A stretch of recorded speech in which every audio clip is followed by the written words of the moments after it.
Joining us from the Coalition in Vancouver, Canada, please welcome Tyler Beelman and Mike Rayner. Guys, how are you doing? We're doing great.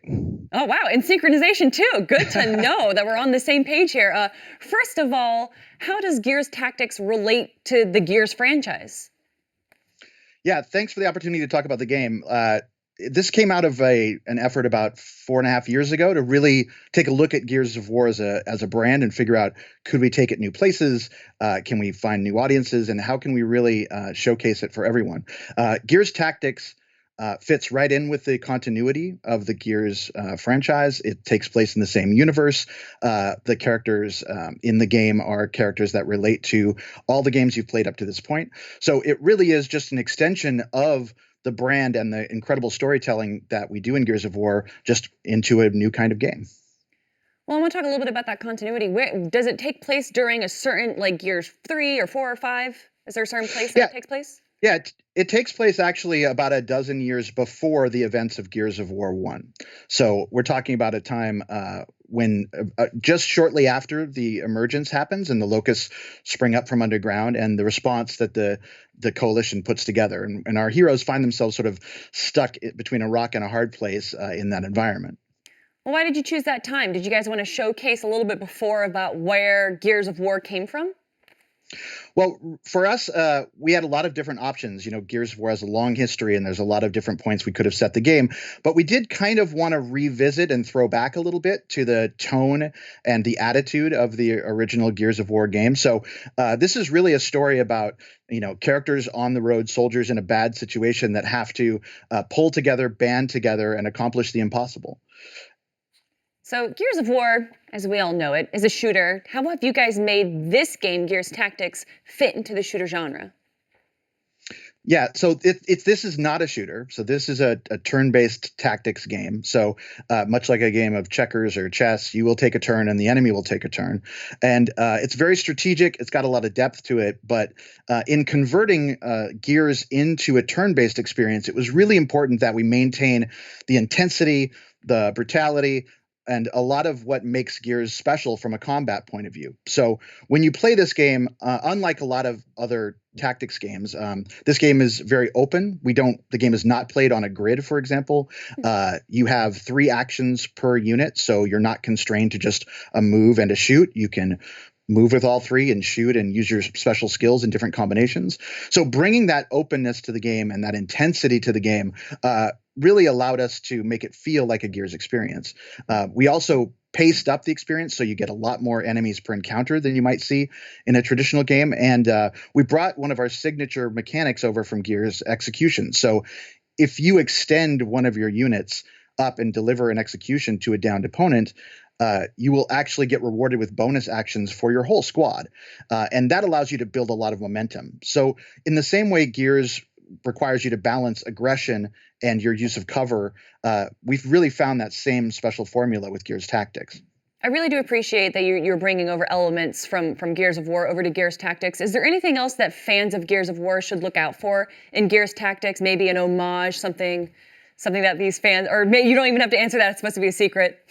No, there's definitely things for the Gears fan in there. A lot of it does have to do with the story, and we're being a little tight-lipped about certain elements of the story. But the main character is Gabe Diaz. That is Kate Diaz's father. Kate being, of course, the main character from Gears of War 5.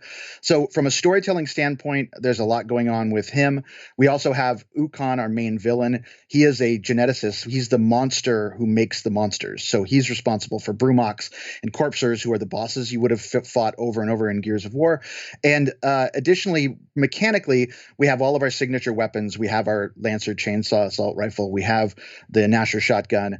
All of our enemies are, most of the enemies, sorry, we do have a few special ones that we made just for this game, but a lot of the enemies function in the same way. You would have a boomer that's a big hulking threat with a grenade launcher.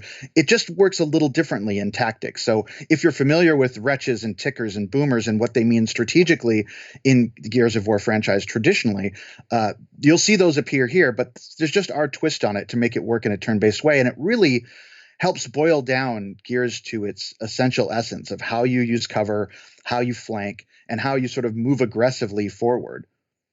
Mike, I want to know what you're excited about for players to get their hands on with Gears Tactics. Well, I think, what's really important for the PC gaming audience is to really have the most control over how the game performs on their system. So we've spent a lot of energy and effort in making sure that gamers have as much control as possible to tweak the game to their preference. To that effect, we have over 40 visual settings that players can tune to customize and optimize their PC gaming rig. There's quite a few. You have control over things like the texture resolution and filter settings. You can control texture quality for characters, the world, and the visual effects all independently. There's control over the environment settings, so things like volumetric fog, which will color and add additional atmosphere to the game. You can control and enable planar reflections. We have glossy screen space reflections, which uses a compute-based ray traced screen space reflection, and you can tune that quality and get the best effect based on the performance of your PC rig. There's control for world detail, adding in more layers of visual details, and on the high end, adding more dynamic lights. All the lighting in the game is completely dynamic to support the fact that our worlds are made up of sort of procedural tile sets. So in your gameplay experience, you're never going to get quite the same gameplay run through as you did the last time because we vary that every time you play the game. There's control over shadow quality, shadow resolution. We have contact shadows. Really, a shadowing system that adds more detail to all the dynamic objects in the game. Really, everything that you might want to be able to control that we've exposed so that gamers can tune it. Post-processing effects, depth of field, and cinematics and gameplay. Motion blur, you can turn it off. Some gamers don't like motion blur in their games. I know a few. Yeah, and I mean, for some people, they get motion sickness, so you can turn that off. Control over like the full post-processing chain, bloom, lens flare, anti-aliasing quality.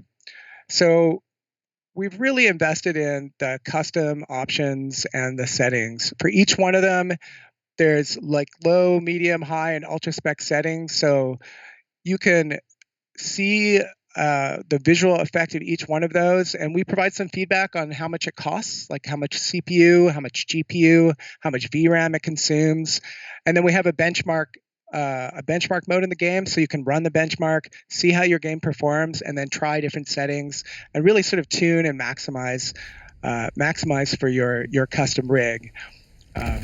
I mean, that's awesome. We all want the best high-end computer out there. We can't all afford these $3,000, Sure. $4,000 PCs. So being able to still play this game, fine-tune the graphics and everything that you were just explaining it, so that everyone can have the opportunity to play this game without any hindrance is incredible. And I kind of want to lead into that discussion with another question that, from the trailer, we saw that this game is launching on PC only.